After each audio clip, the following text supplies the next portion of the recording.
As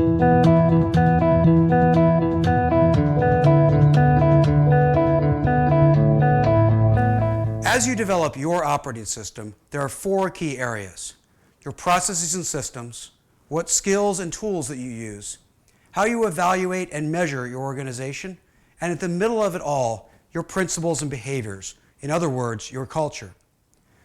We're going to look at each one of these 4 elements and understand what matters as you develop your comprehensive operating system. When looking at the processes and systems aspect of your operating system, you should be asking your questions such as, how do teams manage their daily execution of their work? How do teams surface and solve problems in their organization? How do people share ideas and improvements across the whole organization? Answering these questions help us understand what processes and systems we need to be effective. Why does this matter? Well, many organizations will train their organization on how to eliminate waste or how to solve a problem. But if that's not connected to a process, those activities never get started. What is your process that triggers people to go do problem solving? That is why we must understand how this fits in to our whole organizational performance. The skills and tools are next in our operating system, although the tools are where most people begin.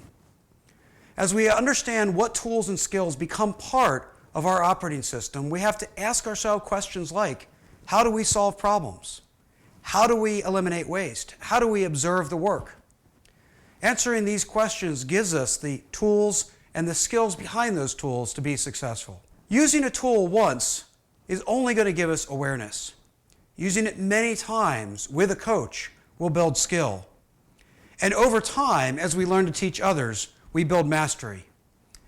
And so skills and tools in many regards is more about the skill than just the tool, because it's how we put those tools to use that makes the difference.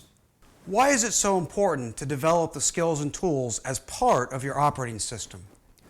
One reason is that many of our most important opportunities to improve cut across the organization. Sales speaks one language, operations another, finance yet another. But our problems cross those boundaries. If we have a common tool set and a common skill in using those tools, we can collaborate to make our work better. The next category is evaluation and metrics. This should answer for us key questions that help us understand how things are working. How do we know when we had a problem?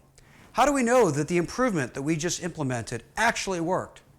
How do we know that the culture is working effectively as we want it? Evaluation and metrics should help answer these questions. When most people think about this category, they tend to narrow the definition to only metrics. Unfortunately, this misses many other powerful opportunities to evaluate the current state. Observation is just one of many forms of evaluation that doesn't fit into the metric bucket. We should always be asking ourselves not just what we have to answer, but what's the best way to perform that evaluation. Why does evaluation and metrics matter as part of our operating system? It must be consistent with everything else that we said was important. For example, if we're focused on the quality of problem solving, but only measure how many A3s got completed, those won't be consistent. If we care about the culture, but only measure how many people were trained, that won't be consistent. We need to make sure that what we're paying attention to is consistent with what we think is important. Are we measuring what's simple, or are we measuring what's meaningful? Furthermore, when we start thinking about in particular metrics, it's not just enough to define what the metric is. We need to pay attention to who owns it, when are they going to look at it, and how do they react? A metric is not a process. To truly talk about evaluation and metrics, it's not just what we're paying attention to, but the who and the how that matters just as well. Then it becomes part of our operating system. Last and most importantly is our principles and behaviors. Essentially, this is the culture of our organization. It is at the center of our model because it is more powerful than any other element. No amount of policies and rules ultimately affects every behavior. How we think about the situations we find ourselves in affects what we do each and every day. When we get the culture right, it makes every part of our operating system far more effective. Why is it so important to define our shared behaviors? Because we need consistency throughout our organization to make an operating system work. For example, if I believe all people are inherently bad, and you believe all people are inherently good, if we find ourselves in the exact same situation with the exact same data, we will still make a different decision. Only by having shared beliefs and principles will we make the same decision and provide that consistency. Even when it comes to simple things such as tools, we don't get what we truly want.